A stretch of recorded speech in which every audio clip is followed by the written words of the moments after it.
ថងខ្ញុំកណាសូមថ្វាយគុំគុំចាស់គ្រប់អង្គដែលបាននិមន្តចូលរួមហើយសូមគោរពដល់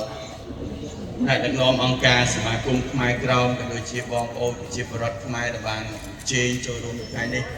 ខ្ញុំមកថ្ងៃនេះក្នុងនាមជាពលរដ្ឋខ្មែរមួយរូបដែលតែងតែឈឺឆ្អាលនឹងបញ្ហាសង្គមជាតិ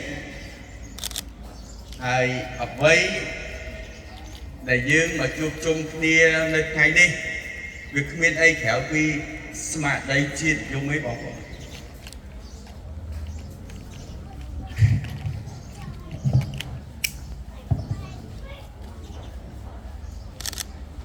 ពីព្រោះថា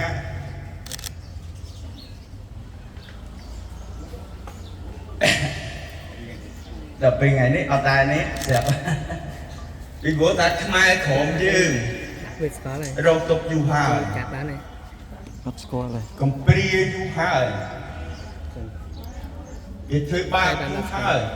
វាអត់ support ទេដោយ3ដោយ4ពួកគាត់នៅក្រោយខ្នងនេះណាបងប្អូននៅសង្គមខ្មែរក្រមជឿចាប់គេជីជន់ខ្លាំងណាស់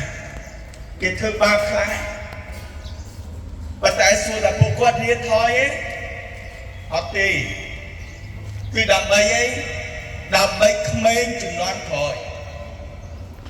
ដើម្បីពុទ្ធសាសនានៅដែនដីកម្ពុជាក្រោយដើម្បីទំនៀមទម្លាប់វប្បធម៌ខ្មែរនៅដែនដីកម្ពុជាក្រោយហើយវិរៈភាពរបស់ពួកគាត់បានបន្តពីបុព្វបុរសយើងរហូតមកដល់បច្ចុប្បន្ននេះអញ្ចឹងក្នុងការសម្ដែងមតិនេះខ្ញុំចង់ឲ្យបងប្អូនខ្មែរយើងទាំងខ្មែរលើជាពិសេសបងប្អូនខ្មែរក្រមសូមប្រើសិទ្ធិក្នុងការចែកចាយព័ត៌មាននេះទៅកាន់មតិអន្តរជាតិដើម្បីឲ្យគេបានឃើញកាន់តែច្រើនថារដ្ឋាភិបាលអាជ្ញាធរកុម្មុយនីសយួនធ្វើទុកបុកម្នេញខ្មែរក្រមជីជន់សិទ្ធិជនជាតិដើមខ្មែរក្រមដែលផ្ទុយទៅនឹងសេចក្តីប្រកាសជាសកលស្តីអំពីសិទ្ធិមនុស្សដែលផ្ទុយអំពីសេចក្តីប្រកាសជាសកលស្តីអំពីសិទ្ធិជនជាតិដើមខ្មែរក្រមវៀតណាមជាសមាជិកមួយនៃអង្គការសហប្រជាជាតិអញ្ចឹងវៀតណាមត្រូវមានកាតព្វកិច្ចគោរពកតិកាសញ្ញាលិខិតបទដ្ឋានតេយ្យយុត្តរបស់ស្ថាប័នអង្គការសហប្រជាជាតិដែលខ្លួនជាសមាជិកមួយមិនមែនវៀតណាមចង់ធ្វើបាបពលរដ្ឋជនជាតិដើមស្រុកចិត្តទេជាពិសេសវៀតណាមដែលរស់នៅដែនដីកម្ពុជានេះអាជ្ញាធរបើកសិទ្ធិសេរីភាពសិទ្ធិគ្រប់គ្រាន់នៅក្នុងការរស់នៅវៀតណាមព្រោះគិតថាពលរដ្ឋខ្មែរក្រមគឺជាពលរដ្ឋដើមកំណើតខ្មែរក្រមម្ចាស់ទឹកម្ចាស់ដីហើយជាមួយនឹងពលរដ្ឋខ្មែរត្រូវទទួលស្គាល់ការពិតមិនមែនប្រើអំណាចទីជាន់ចាប់សឹកប្រសង់គំតិចវត្តអារាមធ្វើអីស្រាចិត្តអាងតែខ្លួនឯងមានអំណាចគ្រប់គ្រងទៅលើពលរដ្ឋជនជាតិដើមទេហើយជាពិសេសអ្វីដែលខ្ញុំរន្ធត់ចិត្តមែនទែនបងប្អូនប្រសង់ខ្មែរក្រមសកម្មជនខ្មែរក្រមយើងអ្នកខ្លះមិនទាន់ទទួលដំណឹងពីសាច់ញាតិថាពួកគាត់សុខទុក្ខយ៉ាងណាទេបងប្អូនរបស់គាត់អត់អាចចូលជួបបានទេរំលោភសិទ្ធិមនុស្សខ្លាំងណាស់សូមឲ្យអង្គការសហជីវជាតិស្ថាប័នសិទ្ធិមនុស្សសូមឲ្យថ្នាក់ដឹកនាំរាជរដ្ឋាភិបាលកម្ពុជាតាមរយៈសម្ដេចតេជោប្រធានព្រឹទ្ធសភាតាមរយៈសម្ដេចនាយករដ្ឋមន្ត្រីសូមលោកមេត្តាធ្វើចំណាត់ការទូតណាមួយច្បាស់លាស់អន្តរាគមន៍ទៅរដ្ឋាភិបាលកុម្មុយនីសវៀតណាមឲ្យសម្រួលនៅក្នុងការដោះលែងប្រសង់ខ្មែរក្រមឲ្យសម្រួលនៅក្នុងការដោះលែងប្រជាពលរដ្ឋខ្មែរក្រមឲ្យគោរពសិទ្ធិជនជាតិដើមខ្មែរក្រមឲ្យដូចតែកម្ពុជាគោរពសិទ្ធិវៀតណាមនៅលើដីកម្ពុជា cái đấy chưa chắc được ông này dương ớt trong ai bậc cao từ chỉ cả cung cuốn song sắt rồi an tiết sang rồi viên Việt Nam là Campuchia và to tiết tế được trong luôn nơi nông niêm chỉ bồ rốt môi chỉ nạ chất khang môi đại miền son phải thiết ai luôn nơi chỉ môi kia bàn công bậc cao ca khi chắc ở mai trong tràn bê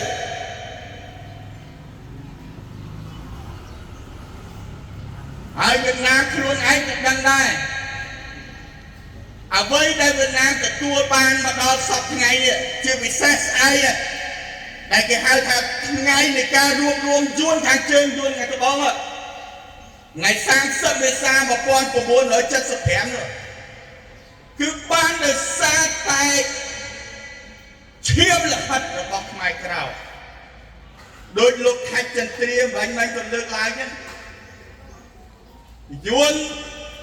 cảสมัยต่อสู้เตรียมตีไอ้เรียนជាចំណែកមួយនៃពលរដ្ឋខ្មែរក្រោមនៃប្រសង់ខ្មែរក្រោម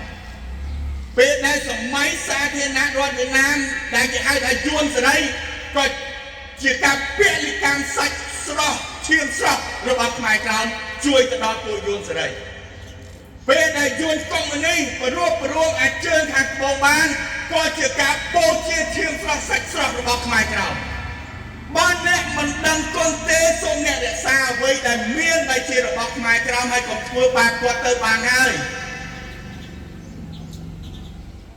ខ្មែរក្រោមក៏ជាមនុស្សដែរ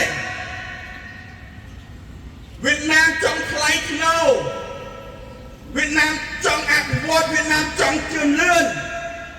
វៀតណាមចង់ឲ្យកូនចៅរស់នៅបានស្រួលខ្មែរក្រោមជាមនុស្សក៏ចង់ឲ្យកូនចៅខ្មែររស់នៅបានសុខស្រួលដែរហើយច្បាប់អន្តរជាតិដែលលោកបណ្ឌិតសឿនជំជួនលើកឡើងវិញនេះគ្រប់គ្រាន់សម្រាប់អាជ្ញាធរកុម្មុយនីសវៀតណាមនឹងយកទៅពិចារណាហើយមិនមែនខ្មែរយើងទាំងអស់ខ្ញុំឃើញហើយថ្មីនេះនៅលើបណ្ដាញសង្គម Facebook បងប្អូនខ្មែរយើងចាប់ផ្ដើមលើកឲ្យគំនិតជាតិនិយមចេះជួយការពារគ្នាជាពិសេសក៏សូមកោតសរសើរដែរនៅអង្គកថារបស់រដ្ឋាភិបាលទៅដែនដីកម្ពុជាក៏បានឃើញថាខ្មែរក្រមយើងរក្សាមរតកវប្បធម៌ប៉ុណ្ណាអញ្ចឹងក៏សូមសំណូមពរឲ្យរដ្ឋាភិបាលពិចារណាក្នុងការស្នើទៅអាជ្ញាធរកុម្មុយនីសវៀតណាមឲ្យឈប់ធ្វើទុកបុកម្នេញពលរដ្ឋខ្មែរក្រោមបសង្ឃខ្មែរក្រោមឲ្យឈប់គៀបសង្កត់សិទ្ធិពលរដ្ឋខ្មែរក្រោមបសង្ឃខ្មែរក្រោមឲ្យការពារមុខរបរសិទ្ធិសង្គមគិច្ចសិទ្ធិសេដ្ឋកិច្ចរបស់ខ្មែរក្រោមឲ្យដូចតែរដ្ឋាភិបាលកុម្មុយនីសវៀតណាមឲ្យទៅជន់ទឹកដីកម្ពុជាស្នើកម្ពុជាមើលរដ្ឋាភិបាលគេលើទឹកដីកម្ពុជាយើងចង់ឃើញណាស់នៃការស្នើឲ្យនេះទៅកាន់រដ្ឋាភិបាលកុម្មុយនីសវៀតណាមពីព្រោះខ្ញុំក៏បានឃើញដែរនៅលើបណ្ដាញសារព័ត៌មានថារ